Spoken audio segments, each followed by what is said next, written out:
The silence in the council chamber was heavy.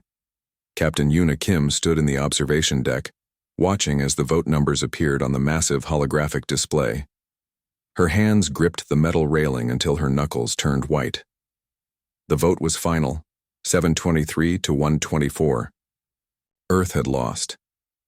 Below her, Ambassador Deho Park stood alone on the speaker's platform. The platform floated in the center of the enormous chamber, surrounded by hundreds of alien delegates from across the galaxy. Some looked like crystals that walked and talked. Others were covered in scales or fur. Some didn't even have solid bodies. But they all agreed on one thing. Humanity could not be trusted with the ancient gates. Deho's voice was steady, even though Yuna knew he must be feeling crushed inside. Honored council members, I ask you to reconsider. Humanity has proven itself a valuable member of this council. We have shared our knowledge. We have followed your laws. All we ask is the chance to... Enough. The voice cut through the chamber like a blade of ice. Prime Arbitrator Velthun's crystalline body pulsed with cold blue light. The ancient being had lived for thousands of years and ruled the council for most of that time. Your species has existed for barely a moment in galactic time. These quantum gates are older than your sun. The council has decided. Earth's solar system will be placed under quarantine. You will surrender all research on the gates. This is not negotiable. Yuna watched as Deho's shoulders slumped slightly. Just for a second. Then he straightened again. When does the quarantine begin? In 72 hours, a council fleet will arrive at your system. No ship will enter or leave Earth's space until we decide your species has matured enough to be trusted. Velthun's tone made it clear that might never happen. You may return to your home world now. Gather your people. Prepare them for isolation. The transmission ended. The council delegates began to file out, their conversations filling the chamber with dozens of different languages. None of them looked at the human ambassador. To them, Earth was already forgotten. Yuna left the observation deck and met Deho at the docking bay. His face was calm, but she knew him well enough to see the anger burning behind his eyes. They planned this from the beginning, Deho said quietly as they walked toward their ship. They never intended to let us keep the gate technology. They just wanted to see what we knew. Did you send the signal? Yuna asked. Deho nodded. Earth knows. Protocol Omega is active. Their ship, the Dauntless, was small compared to the massive council vessels docked nearby. But it was fast and well-armed. More importantly, it was one of the last human ships that would be allowed to leave council space. As they flew away from the council station, Yuna's communication panel lit up. Dr. Yunji Choi's face appeared on the screen. The scientist looked tired but excited. Captain, I hope you're on your way back. We don't have much time. We're coming. What's the situation? The defense fleet is ready. Admiral Kang wants to meet with you as soon as you arrive. Yunji paused, then smiled. And I have something to show you. Something about the gates that the council doesn't know. Yuna felt a spark of hope. How long until we reach Earth? 30 hours at maximum speed, her pilot reported. Make it 25, Yuna ordered. I don't care if you burn out the engines. The flight back to Earth felt longer than it should have. Yuna spent most of it reviewing reports from the Defense Command. What she read made her angry and proud at the same time. For the past 10 years, while humanity smiled and played nice with the Council, they had been preparing for exactly this moment. The Shadow Armada. 200 warships built in secret, hidden in asteroid fields and behind planets. Ships that used technology the Council didn't know humans had. Weapons that didn't appear in any database. Earth had learned an important lesson during their first contact with aliens 15 years ago. Never show all your cards. When the Dauntless finally entered Earth's orbit, Yuna saw something beautiful. The planet below looked peaceful, blue and green, and wrapped in white clouds. But in orbit, a fleet was gathering. Sleek warships with dark hulls that seemed to drink in the starlight. Each one was ready for battle. Admiral Ji-hoon Kang's face appeared on her screen. The old warrior had cybernetic implants covering half his face, souvenirs from the First Contact War. Captain Kim, welcome home. Report to the command center immediately. We have work to do. An hour later, Yuna stood in a conference room deep beneath the Pacific Ocean. Around the table sat the most important people in Earth's military and government. Admiral Kang at the head, Agent Sora Nam from Intelligence, Director Bowman An from the Science Council, and Dr. Yoonji Choi, who looked like she hadn't slept in days. Show them, Admiral Kang said to Yoonji. The scientist activated a holographic display. It showed one of the ancient quantum gates, spinning slowly in 3 dimensions. When I first discovered the gate network, I reported my findings to the council, but I left something out. Something important. The hologram changed, showing layers of energy patterns that Yuna didn't understand. The gates aren't just for transportation. They're nodes in a weapon system, a network that can manipulate space and time itself. Chief Engineer Hyunwoo Lee, a young genius who rarely spoke, whistled softly. You can trap fleets, change distances, make weapons miss their targets, or destroy stars, Yoonji added. The civilization that built these gates didn't lose a war. They evolved beyond the need for physical form. They left the gates as a test. A test we passed, Agent Sora said, by figuring out their true purpose. Yuna understood immediately, and the council doesn't know this. They think the gates are just doors between stars, Yoonji confirmed. They've been using them for thousands of years and never realized what they really are. How long until you can activate them? Admiral Kang asked. They're already active. I've been building new gates around our solar system for 6 months. Smaller ones based on the ancient design. When the council fleet arrives, they'll find themselves in a very different kind of fight than they expect. The room was quiet for a moment. Then Yuna spoke. They're going to attack, aren't they? This won't just be a quarantine. Our intelligence suggests the council will make an example of us, Agent Sora said.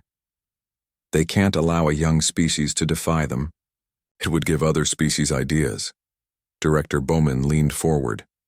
So what do we do? Admiral Kang's smile was hard and cold. We teach the council a lesson they should have learned a long time ago. Never underestimate humanity. They voted against us, Ambassador Daeho said quietly. They thought we were children who needed to be controlled. They thought we would just accept their decision and submit. Yuna Kim looked around the table at these people who had prepared for this moment. Scientists and soldiers and spies who had worked in secret for years. Who had built weapons and ships and plans because they knew this day would come. They made a mistake, she said. Admiral Kang nodded. Their final mistake. In 48 hours, the council fleet arrives. Let's make sure they remember what happens when they try to cage humanity. Outside in Earth's orbit, the Shadow Armada waited. Silent and deadly, ready to show the galaxy that humanity would never surrender its freedom.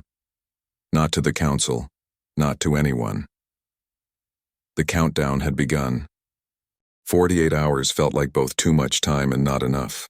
Ambassador Daeho Park stood before the council one last time. He knew this would be his final chance to speak to them as a free human.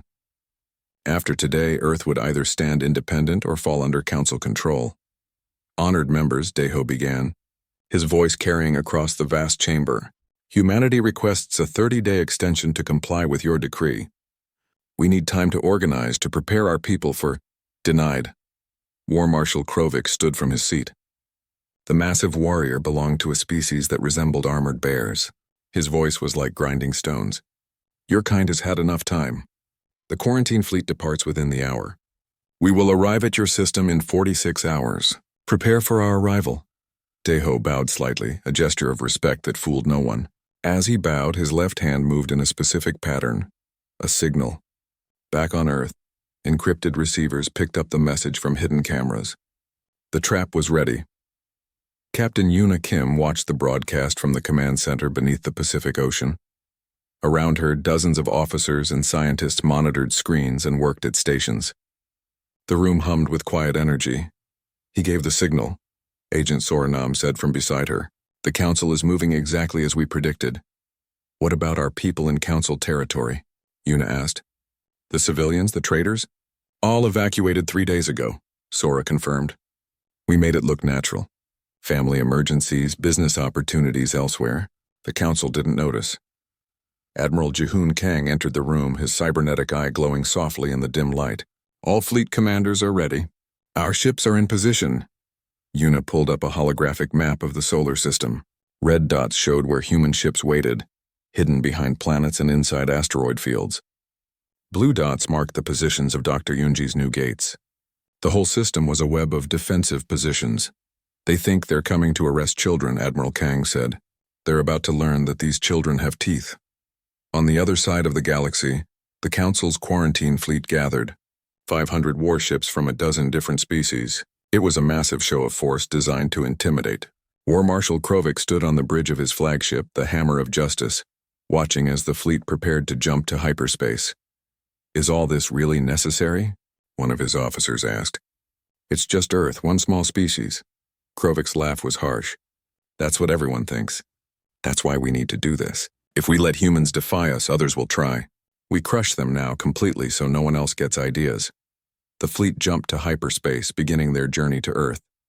They expected an easy victory, a show of force, some disabled human ships, maybe a few shots fired at empty military bases. Then occupation and control. Simple. They were very wrong. Back on Earth, Dr. Yoonji Choi worked in her laboratory deep beneath the ocean. Around her, holographic displays showed complex mathematical equations and energy patterns. Chief Engineer Hyunwoo Lee sat at a nearby console, his fingers moving rapidly across the controls. How's the calibration?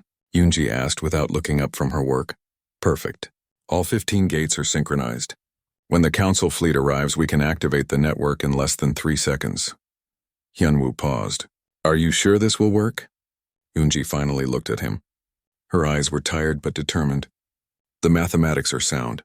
The gates will create overlapping fields of altered space-time. Inside those fields, the laws of physics will bend in our favor. And if you're wrong, then we'll all die and the Council will turn Earth into a prison planet. Yoonji smiled grimly. So I better not be wrong. The hours crawled by. Earth's defense forces made final preparations. Weapons were charged. Shields were tested. Pilots sat in their cockpits waiting. The Shadow Armada remained hidden, ships powered down to minimal signatures. Agent Sora Nam sat in her office, monitoring reports from her spy network across the galaxy. Information flowed in from dozens of sources. The Council fleet was on schedule. No surprises. No unexpected ships joining them. Perfect. But Sora noticed something else in the intelligence reports. Small things. 3 minor species that had recently been denied technology by the Council. 5 species with trade disputes. 8 species that had been overruled in Council votes. The galaxy wasn't as united as the Council believed. She filed that information away. It might be useful soon.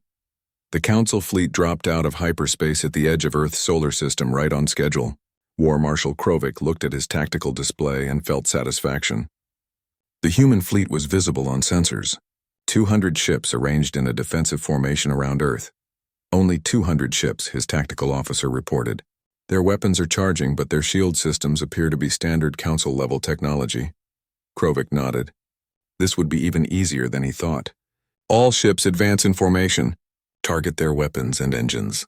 I want them disabled but intact. We'll need those ships for scrap once we occupy their system. The Council fleet moved forward like a vast mechanical beast. 500 ships in perfect formation, weapons ready, shields at maximum. They had fought this way for thousands of years. It always worked. Admiral Jihoon Kang watched the approaching fleet on his displays. His flagship, the Soul's Vengeance, waited with the rest of the Shadow Armada behind Earth's moon. Around him, his bridge crew worked silently, professionals doing their jobs. Enemy fleet entering optimal range in 30 seconds. Tactical Officer Minji Kwan reported. Jihoon allowed himself a small smile. All ships execute Protocol Typhoon on my mark. Dr. Choi, prepare to activate the gate network. In her laboratory, Yoonji's hand hovered over the activation control. Ready? The Council fleet continued its advance. War Marshal Krovik was about to give the order to fire when something changed on his sensors. Sir, I'm detecting energy spikes throughout the system. Multiple points surrounding our formation. What kind of energy spikes? Unknown signature. It's not matching any known weapon system. It's the gates activated, space itself changed. The area around the Council fleet suddenly rippled like water. Distance became meaningless. Time flowed differently. The ships that had been in perfect formation found themselves scattered across impossible angles. All human ships, attack now. Admiral Kang's voice rang out across the communications channels. The Shadow Armada dropped their stealth systems and appeared as if from nowhere. 200 human ships, weapons blazing, moving through the altered space like they owned it. A Council destroyer fired its main cannon at a human frigate. The shot curved away at an impossible angle and struck one of the Council's own cruisers. The captain of the destroyer stared in disbelief. Captain Yuna Kim led a strike wing of 12 ships through the chaos. In the altered space created by the gates, her ships could move in ways that seemed to break physics. They appeared behind Council ships, fired, and vanished before return fire could reach them. "This is impossible," War Marshal Krovik roared. "What are they doing?" His science officer worked frantically at his station. "They've created a localized space-time distortion field. They're manipulating the fundamental structure of reality itself." Captain Tae-Woo Shin, commanding a squadron of Earth's newest fighters, grinned as he watched a Council battleship fire at empty space. The ship's weapons couldn't compensate for the distorted physics. "Welcome to our playground," he said over the open channel. "Hope you like it." The battle was chaos for the Council and a carefully choreographed dance for humanity. Every shot the Council fired missed or curved away. Every human torpedo found its target. In the altered physics of the Gate Network, humanity held every advantage. 15 minutes. That's how long it took, 15 minutes to disable or destroy 200 Council ships. Not a single human vessel was lost. War Marshal Krovik's flagship was crippled, drifting in space with no engines and no weapons. His pride was wounded worse than his ship. Around him, his fleet was in ruins. This wasn't supposed to happen. The Council was invincible. They had been the dominant power in the galaxy for thousands of years. "Retreat," he said quietly. "Sir?" "Retreat. All ships, emergency hyperspace jump. Get us out of here." The surviving Council ships, those that still had working engines, fled. They jumped to hyperspace in complete disarray, abandoning damaged vessels and wounded pride. Admiral Jihoon Kang watched them go. "Ceasefire. Let them run. Let them tell everyone what happened here." The battle was over. Earth had won. Ambassador Daeho Park appeared on every major broadcast channel across the galaxy. His face was calm, but his words were steel. "People of the galaxy, humanity withdraws from the Council effective immediately. We recognize no quarantine. We accept no limitations. We will share the gate technology with any species that wishes to join us as equals. Not subjects. Not subordinates, equals. The Council ruled against Earth. They thought we were weak. They learned better. Anyone else who wants to test us is welcome to try." The transmission ended. Across the galaxy, on 1,000 worlds, beings of every species watched and wondered. The Council's age of absolute power was over. A new era had begun, and it started with a single word that humanity spoke to the Council: no. The galaxy changed overnight. News of humanity's victory spread like fire across the stars. On the Council's home station, Prime Arbitrator Velthun stood before the assembled delegates and felt something the ancient being had never experienced before: fear. "This is a disaster," one delegate said. The small creature's voice shook. "If humans can defeat our fleet, what's to stop them from attacking us?" "Silence," Velthun commanded, but the crystalline being's voice lacked its usual force. "We must respond with strength. War Marshal Krovik, you will assemble another fleet, a larger one. We will show humanity the price of defiance." But War Marshal Krovik, still recovering from his wounds, shook his massive head. "With what ships?" "We lost 200 vessels. More importantly, we lost something else. We lost the galaxy's belief that we're invincible." He was right. Across the galaxy, 17 Council member species abstained from the vote to retaliate against Earth. They didn't vote against it. They simply refused to participate. It was the first crack in the Council's authority in 5,000 years. On Earth, the celebration was brief. Captain Yuna Kim knew that winning one battle didn't mean winning the war. She stood in the command center, studying reports from Agent Sora Nam's intelligence network. 12 species have made unofficial contact, Sora reported. They want to know more about the Free Systems Alliance that Ambassador Daeho mentioned in his broadcast. Are they serious or just curious? Yuna asked. 6 are serious. The others are testing the waters, seeing if we're going to survive the Council's response. Sora pulled up a star map. The serious ones are all species that the Council has kept under tight control. Limited technology, heavy trade restrictions. They've been waiting for someone to challenge the Council. Admiral Jihoon Kang entered the room, looking more tired than Yuna had ever seen him. Director Bowman wants to meet. Something about expanding the gate network. The meeting took place in Dr. Yoonji Choi's laboratory. The scientist had barely slept since the battle, working on improvements to the gate system. Chief Engineer Hyunwoo Lee sat beside her, equally exhausted but excited. "We can do more," Yoonji explained, showing them holographic projections. "Right now we have gates around Earth, but we can build them anywhere. We can create a network that spans the galaxy, completely independent of the Council's infrastructure." Director Bowman nodded. "We've already started. We're sending construction teams to allied systems. Every gate we build makes the network stronger and makes the Council less relevant." "How long until the network is complete?" Admiral Kang asked. "For a basic network covering our allied systems? 3 months. For something that rivals the Council's? 2 years." Yuna understood the implications. "We're not just defending Earth anymore. We're building an alternative to the entire Council system." "Exactly," Director Bowman said. "We're offering species a choice. Stay with the Council and accept their rules, or join the Alliance and be treated as equals." Captain Taewoo Shin was already putting that plan into action. His ship, the Harmony, dropped out of hyperspace above the planet Kelzara. The Kelzaran people had been part of the Council for 800 years, but they had always been treated as second-class members. The Kelzaran Prime Minister met with Taewoo in the capital city. The old leader looked nervous, constantly checking to make sure they weren't being observed. "What you're offering sounds wonderful," the Prime Minister said carefully. "But the Council will retaliate. Against us, not just you. My people could suffer." Taewoo smiled gently. "That's why we're not just offering technology. We're offering protection. Join the Alliance and you get access to gate technology, trade agreements, and if the Council threatens you, the entire Alliance responds. One species couldn't stand against the Council alone. But 10 species together? 20, 50? The Council becomes irrelevant." The Prime Minister was quiet for a long moment. Then he nodded. "When do we begin?" Within a week, 6 species officially joined the Free Systems Alliance. The Council tried to respond with economic sanctions, but it didn't work. The new gate network allowed allied species to trade directly with each other, bypassing Council-controlled routes. But the Council wasn't finished. They had other methods. Agent Sora Nam's network detected the assassination plot 3 days before it was supposed to happen. Council Black Operations teams were being sent to kill key human leaders. The targets included Ambassador Daeho Park, who was still at the Council station, and Dr. Yoonji Choi.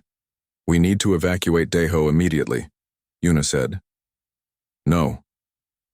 Sora's face was hard. "If we evacuate him, the Council knows we detected their plot. We lose the advantage. Better to use him as bait." Yuna didn't like it, but she understood. "What about Dr. Choi?" "We move her to a secure location. The Council doesn't know we know about the plot. We use that." Captain Yuna Kim personally led the team to protect Ambassador Daeho. They arrived at the Council station pretending to be a normal diplomatic transport. Inside, Yuna and 5 of her best soldiers wore civilian clothes and carried concealed weapons. The attack came in a marketplace near the diplomatic quarters. 6 Council assassins, professionals who had killed for the Council for decades. They used weapons that didn't make noise, poison that worked in seconds. But Agent Sora had given Yuna exact details about the attack. When the first assassin moved, Yuna was ready. The fight was brutal and fast. Yuna's team was outnumbered but prepared. Pilot Lieutenant Jiwon Ha, one of Earth's best combat pilots who also excelled in hand-to-hand combat, engaged 2 assassins at once. An assassin's blade caught Jiwon in the side. She grabbed the assassin's arm, broke it, and threw him into a wall. But the poison on the blade was already working. She collapsed, still smiling. "Tell the Council," Jiwon said, blood on her lips. "They just made a martyr." Yuna killed the last assassin and held Jiwon as she died. Around them, the marketplace was in chaos. Dozens of aliens from various species had witnessed the attack. They had seen Council assassins trying to kill a human ambassador. Agent Sora made sure the recordings went viral. Within hours, every news network in the galaxy was showing the footage. The Council had tried to assassinate a diplomat, in public, breaking their own laws. The backlash was immediate. 23 species filed formal protests. 8 more species contacted the Alliance about membership. The Council's carefully maintained image as righteous guardians of order was shattered. Prime Arbitrator Velthun tried to control the damage, claiming the assassins were rogues acting without orders. No one believed it, but Velthun had one more card to play. The crystalline being contacted the 8 ancient species, civilizations so old and powerful they rarely involve themselves in council affairs. The humans have unlocked dangerous technology, Velthun argued before the Ancient One of the Nexus, a being of pure energy that had existed for millions of years. They're going to destabilize the entire galaxy. We need your help to stop them. The Ancient One was silent for a long time. When it finally spoke, its voice was like distant thunder. You fear them because they remind you of what you once were. Young, ambitious, unwilling to bow. They're dangerous. No, they're free. There is a difference. The Ancient One's energy form pulsed. We will not help you cage a species simply because they refuse to submit to your authority. Humanity's fate is their own to forge. Velthun left the meeting knowing the Council was truly alone in this conflict. On Earth, Ambassador Deho Park gave another speech. This one broadcast from the Alliance headquarters. Behind him stood representatives from 23 species, all standing together. The Council tried to kill me, Deho said simply. They failed. But in trying, they showed the galaxy who they really are. Not guardians of peace, not protectors of order. Just old powers afraid of change. The Free Systems Alliance offers a different path. Every species has an equal voice. Every species has access to the same technology. Every species is protected. We're not asking you to fight the Council. We're asking you to join us in building something better. By the end of the week, 40 species had formally applied to join the Alliance. The Council's membership dropped for the first time in recorded history. In her laboratory, Dr. Yunji Choi looked at a galaxy map showing the expanding gate network. Green lights marked Alliance gates. Red lights marked Council gates. The green was spreading. We're not just fighting them, she said to Chief Engineer Hyunwoo Lee. We're replacing them, making them obsolete, Hyunwoo nodded. How long before the Council realizes that force won't work? That they've already lost? They already know, Yunji said quietly. That's what makes them dangerous. A wounded predator is the most violent, she was right. In the Council chambers, War Marshal Krovik was assembling the largest military fleet in Council history. 3,000 warships from 40 different species, nearly 80% of the Council's entire military. This time they weren't coming to quarantine. They were coming to conquer, and they were coming for Earth. The warning came from Agent Soranam's spy network, 3 weeks before the fleet was ready. 3,000 Council warships, the largest military force assembled in living memory, all heading for Earth. Captain Yuna Kim stood in the war room staring at the display showing the Council's forces. Around her, the Alliance leadership had gathered. Admiral Jihoon Kang, Ambassador Deho Park, Dr. Yunji Choi, Strategic Commander Hana Song, and representatives from 20 allied species. They're not coming to talk this time, Admiral Kang said. This is an extermination fleet. Can we win? Asked the Kelzaran ambassador, his voice shaking slightly. No. Strategic Commander Hana Song, a tactical genius who had earned her rank at age 28, spoke bluntly. Not in a straight fight. We have 800 human ships now. The Alliance adds another 400 vessels, 1,200 total against 3,000. The numbers don't work, unless we use the gates, Dr. Yunji Choi said quietly. Everyone turned to look at her. The scientist looked even more exhausted than usual. Chief Engineer Hyunwoo Lee stood beside her, his face grim. The original gate builders left behind something I haven't told anyone about, Yunji continued. A master control node.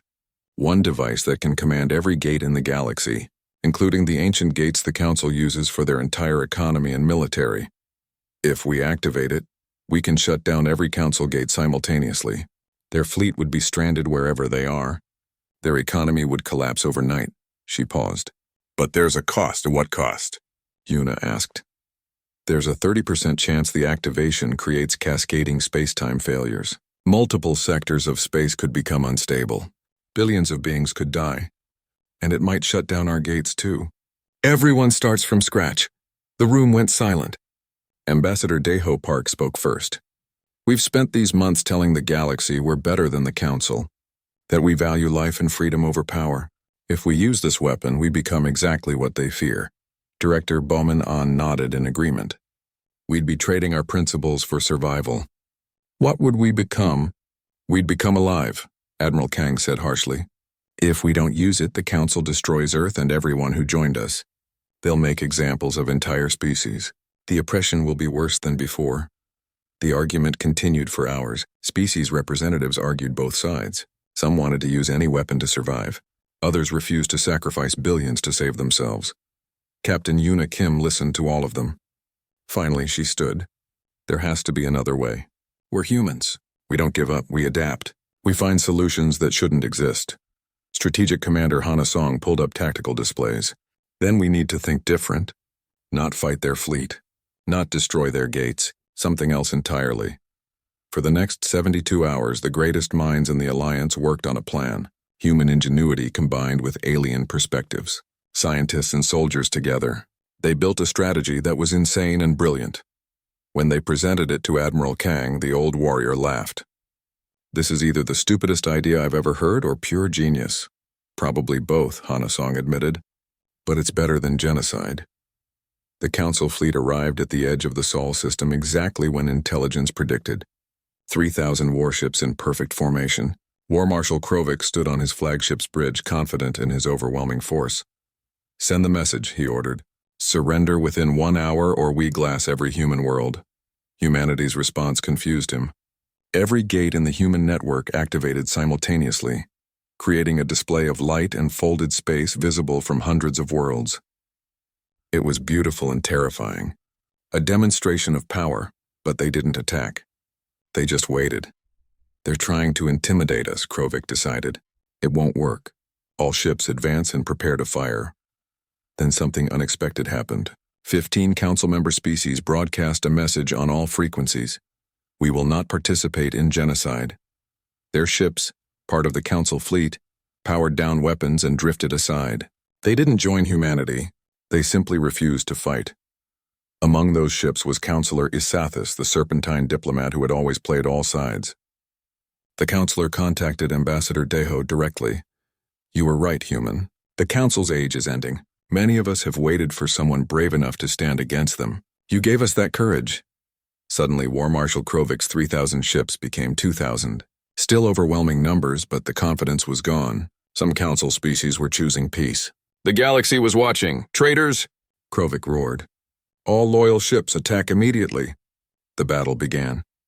Captain Yuna Kim commanded the frontline defense, her tactical skills keeping human losses minimal. The gate network didn't trap the Council fleet this time. Instead, it created channels of altered space that human ships could use to move rapidly across the battlefield. Wing. Commander Dongyun Park led a squadron of experimental fighters in a desperate attack on the Council flagship. His mission was to disable its shields using a risky gate-assisted maneuver. He succeeded, but his ship was destroyed in the explosion. 23 other pilots died with him. The battle raged for 18 brutal hours. Humanity lost 200 ships. Families across Earth and the colonies mourned their dead, but the Council lost 600 vessels. The Gate Network gave humanity advantages that numbers couldn't overcome. Then Dr. Yoonji Choi detected something terrible. Deep within the Council fleet, a specialized ship was charging a weapon. A planet killer. If it fired, Earth would be destroyed completely. How long until it fires? Admiral Kang demanded 15 minutes. Maybe less. Yuna Kim looked at the Admiral. They both knew what this meant. To stop that weapon, they needed to activate the Master Control Node. Risk billions to save Earth. Admiral Kang reached for the activation switch. His hand trembled. Wait. Agent Sora Nam's voice came over the communication channel. My people are on that ship. Give me 15 minutes. Sora, that's not enough time to... Give me 15 minutes, Sora repeated. And the channel went dead. Captain Yuna Kim made a decision. All ships, concentrated assault on the Council Center formation. We're going after that planet killer. That's suicide, Tactical Officer Minji Kwan said. Then we die protecting Earth. Better than living as cowards. Follow me. Yuna led 30 ships straight into the heart of the Council fleet. The Council focused all their firepower on her formation. Ships exploded around her. Her own vessel, the Indomitable, took hit after hit. Shields failed. Hull breached. Life support failing. But they bought time. Aboard the planet killer ship, Agent Soranam and her team of infiltrators fought through the corridors. They had been undercover for months, waiting for exactly this moment. Now they used every trick, every weapon, every second. Sora reached the weapons control room with 30 seconds to spare. The council officers inside fought back, but she had trained for this her entire life. She killed the last guard and accessed the weapons controls. "I can't shut it down," she reported over her communicator, "but I can overload it. That will destroy the entire ship and everything near it," someone responded. "I know." Sora's hands moved across the controls, entering override codes. "Tell my family I'm proud of what we built." The weapon overloaded. The planet killer ship exploded with the force of a small star, taking 300 council ships with it. The explosion was so massive it created a temporary tear in space itself. When the light faded, the council fleet was in ruins. War Marshal Krovik's flagship drifted, powerless. Around him, the remains of his armada burned. He had started with 3,000 ships. Now he had less than 1,200, and most of those were damaged. Across the galaxy, Prime Arbitrator Velthun watched the battle feed. The crystalline being's light pulsed with something it had never felt before: despair. The Council had thrown everything at humanity and failed. Velthun made the hardest decision of its 4,000-year life. "Ceasefire. All Council forces withdraw immediately." The galaxy held its breath as the Council's surviving ships retreated. It was over. Humanity had won, but the cost was terrible. 300 human ships destroyed, thousands of lives lost. Agent Soranam and Wing Commander Dongyun Park and so many others would never come home. Captain Yuna Kim, rescued from her dying ship, stood on the bridge of another vessel and watched the Council fleet jump to hyperspace. They were running. The mighty Council was running from humanity. "We won," Tactical Officer Minji Kwan said quietly. "Yes," Yuna replied, "but let's make sure we remember what it cost." 6 months after the battle, the galaxy was unrecognizable. The Council still existed, but it was no longer the absolute authority it had been for thousands of years. The Free Systems Alliance had grown to include 87 species. More applied every week. Captain Yuna Kim, now promoted to Admiral, stood at the memorial wall on Earth. The wall stretched for nearly a kilometer, covered with names. Every human who had died defending freedom. Agent Soranam, Wing Commander Dongyun Park, Pilot Lieutenant Jiwon Ha, 3,417 names total. "They saved us," Ambassador Daeho Park said, standing beside her. "They saved everyone." Yuna touched Sora's name gently. "They showed the galaxy that humanity doesn't back down. Not when it matters." Daeho looked tired but content. "The Council wants to negotiate." Prime Arbitrator Velthun personally requested a meeting. What do they want? What they should have offered from the beginning. Full recognition of the Alliance, equal standing with the Council, access to all shared technologies and trade routes. Daeho smiled. "Everything we fought for." The meeting took place on a neutral station newly built by the Alliance. It was smaller than the Council's massive station, but more welcoming. Bright instead of dark, open instead of imposing, Prime Arbitrator Velthun arrived with a small delegation. The crystalline being looked different somehow, smaller, less certain. War Marshal Krovik was not present. He had been removed from his position after the defeat. Velthun stood before Ambassador Daeho, Admiral Yuna Kim, and representatives from the Alliance. For a long moment, the ancient being said nothing. Then its crystalline form pulsed with soft blue light. "We were wrong about your species," Velthun said quietly. "We saw you as children because you are young. But children and fools are not the same. You taught us that." Daeho nodded respectfully. "And we learned that age doesn't guarantee wisdom. But together maybe we can find it." The Council offers formal recognition of the Free Systems Alliance. We propose a new treaty, the Council and the Alliance as separate but equal organizations. Species can choose which to join or both. Trade and technology sharing between us. No more hierarchy. No more forced obedience. It was everything humanity had wanted. Ambassador Daeho looked at the other Alliance representatives. The Kelzaran ambassador nodded. So did representatives from a dozen other species. "We accept," Daeho said, "but with one condition. The Council must reform. No more treating younger species as inferior. No more restricting technology based on age rather than merit. If you want peace with the Alliance, you have to change." Velthun was quiet for a long time. Change was hard for beings who had lived thousands of years. But the alternative was continued conflict. Slowly, the crystalline being pulsed agreement. The Council will reform.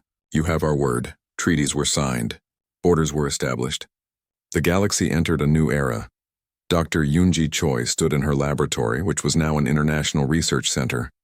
Scientists from 40 different species worked together, sharing knowledge freely. Chief Engineer Hyunwoo Lee coordinated gate construction projects across 100 worlds. We could have destroyed everything, Hyunwoo said, looking at the master control node they had never used. We had the power, Yoonji nodded. But we didn't. That's what makes us different. Not our technology, not our tactics, our restraint, our choice to find a better way even when we could have taken the easy, violent path. Do you think it will last? The peace? I don't know, Yoonji admitted. But we gave it a chance. That's more than most species would have done. The gate network continued to expand. The Alliance built new gates at an incredible pace, connecting worlds that had never been able to communicate before. Small species that the Council had ignored suddenly had voices. Isolated colonies could trade and share culture. Director Bowman An oversaw the economic integration. The Alliance's economy grew rapidly, fueled by free trade and shared technology. Even some Council species started using Alliance gates because they were more efficient. Captain Taewoo Shin, now an ambassador himself, traveled to former Council worlds and helped them transition to Alliance membership. Most joined willingly, eager for the equality and respect they had never received from the Council. Fleet Admiral Ji-hoon Kang retired to a quiet home in Korea. The old warrior had earned his rest. His replacement, Admiral Yoona Kim, continued building the Alliance fleet. Not for conquest, for protection, to make sure no species would ever be threatened the way Earth had been. On Earth, people returned to normal life. Children went to school. Workers went to jobs. But everyone knew the galaxy had changed. Humanity was no longer the weak newcomer. They were leaders in a new kind of civilization. Counselor Isathis visited Earth personally, touring the cities and meeting with human leaders. The Serpentine diplomat had become a bridge between the Council and the Alliance. You surprised everyone, Isathis told Ambassador Daeho during a private dinner. Most species would have used the master control node. Destroyed the Council completely. Why didn't you? Daeho thought about the question. Because destroying the Council wouldn't have solved the real problem. The problem was the system, not the beings running it. We wanted to change the system, not just replace who was in charge. A mature answer, Isathis said. From a species the Council called children. Years passed. The Alliance and the Council learned to coexist. Sometimes they disagreed. Sometimes they cooperated. But they were equals now. No more hierarchy. No more forcing younger species to submit. In the Pacific Research Facility, now a galactic landmark, Dr. Yoonji Choi gave tours to students from across the galaxy. She showed them the gates, explained the science, and told them the story of how humanity had changed everything. The Council made a mistake, she would say. They thought we were weak because we were young. They thought we would accept whatever rules they imposed. But they forgot something important. Humans don't accept cages. We break them. 50 years after the battle, Senator Haru Kim stood before the Galactic Senate. The Senate was a new institution, replacing the old council entirely. 300 species sat as equals, voting on laws that affected everyone. Haru was the grandson of Admiral Yoona Kim. He had grown up hearing stories of the war, of the sacrifices, of the day humanity said no to the most powerful organization in the galaxy. My grandmother once told me something, Haru said to the assembled delegates. She said humanity's greatest strength isn't our innovation or our stubbornness. It's our memory. We remember what it's like to be powerless. We remember what it's like to be dismissed. And we swore we'd never let that happen to others. He gestured around the hall. This is her legacy. This Senate where every species has an equal voice, where no one is too young or too old to matter, where your worth is determined by your ideas, not your age or your power. The Council ruled against Earth. They thought that vote would keep us in our place. Instead, it freed the galaxy. Prime Arbitrator Velthun, now simply Counselor Velthun, sat in the audience. The crystalline being was ancient, but it had learned and grown. It raised one appendage in agreement with Haru's words. Outside the Senate building, Ships equipped with gates moved through space.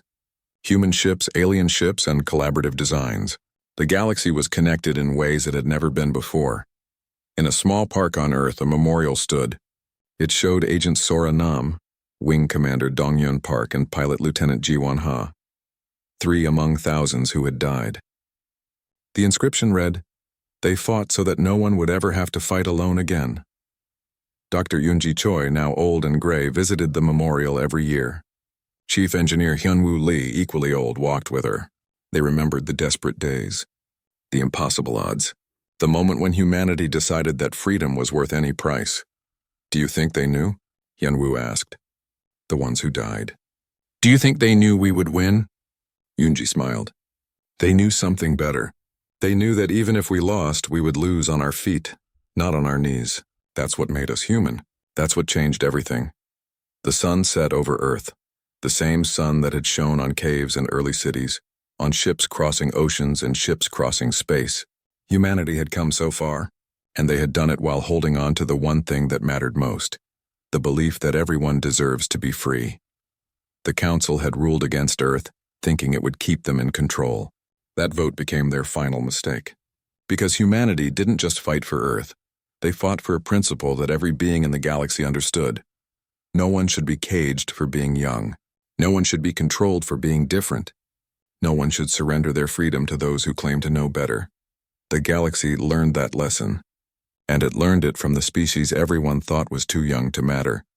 50 years later, 100 years later, 1,000 years later, beings across the galaxy would remember.